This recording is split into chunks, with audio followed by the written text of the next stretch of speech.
Video from my September 20th, 2014 dive to Farnsworth Banks. The visibility was fantastic, probably 80 foot plus. As you can see, there was no cloudiness in the water from the kelp death that's been going on due to the high temperatures. You can see Ben with his new camera rig.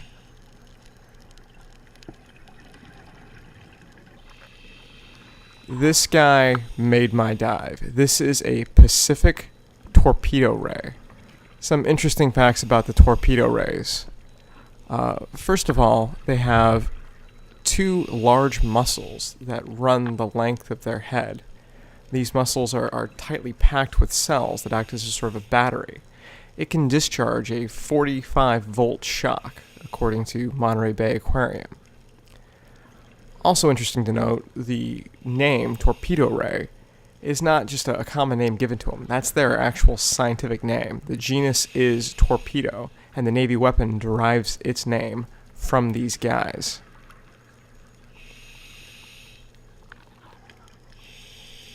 There were cowries everywhere. This is just one of dozens that I saw on the dive. This is an up-close view of the hydrocoral. While not a true coral, it is related to the jellyfish family, like regular corals are. What's interesting is they are sexually dimorphic. There is a male and a female. They can propagate in two ways. They can either reproduce sexually, or they can fragment and grow another strain, or another branch, I should say. This was a scorpionfish that I saw on the dive. These scorpionfish were everywhere. Here, I'm highlighting with my light a mermaid's purse. I'm zooming in. It's right in the center there. Mermaid's purses are, of course, shark eggs. This was one of many very large moray eels that we saw on the dive. There were these little pink cleaner shrimp that were in most of the holes with the eels. This was a scallop that I thought was kind of cool. You've seen tons of them on the oil rigs, but to get to see them in their native environment's pretty neat. There were small baitfish everywhere. This is the top of the pinnacle at about 55 feet. I was getting ready to swim over to the anchor chain to do a safety stop. There you can see JP on the anchor chain. And these small juvenile fish were everywhere.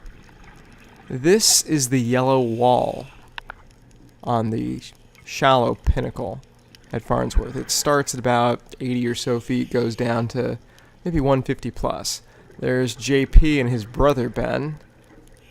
This was our second dive, and our goal was to find this wall, so JP's quite excited. Another scorpionfish among the yellow anemones that are found on the yellow wall.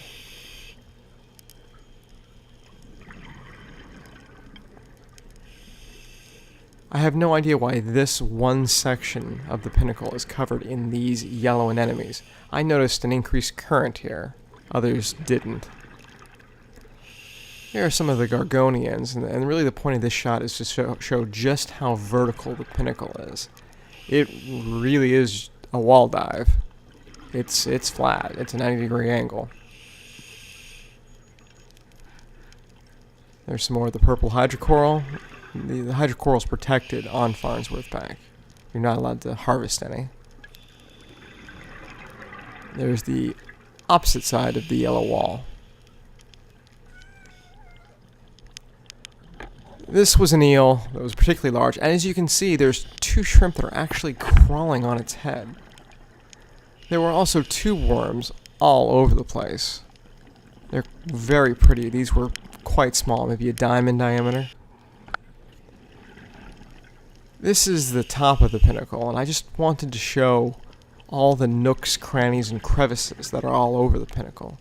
You can see the purple hydrocoral everywhere, the little strawberry anemones. There's a treefish. There's critters hiding in every corner, so half the fun is poking your head around to see what you can see.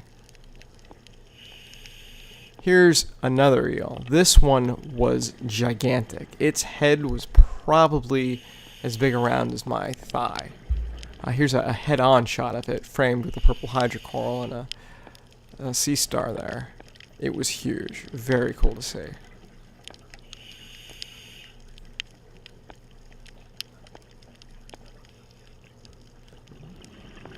This was a crab that was missing one of its pinchers. It's related to the sheep's and decorator crab, but it's not actually either one. This was a particularly pretty anemone that I saw. There were large anemones like this spread around the pinnacle.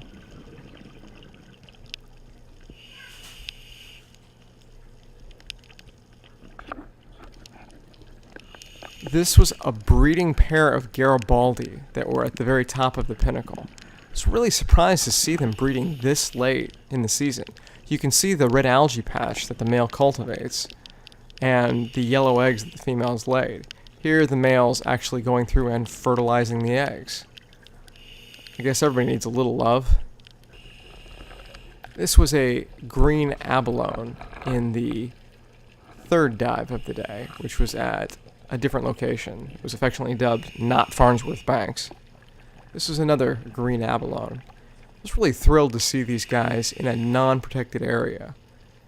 The abalone population in Southern California was decimated, and it's been protected for a number of years at this point.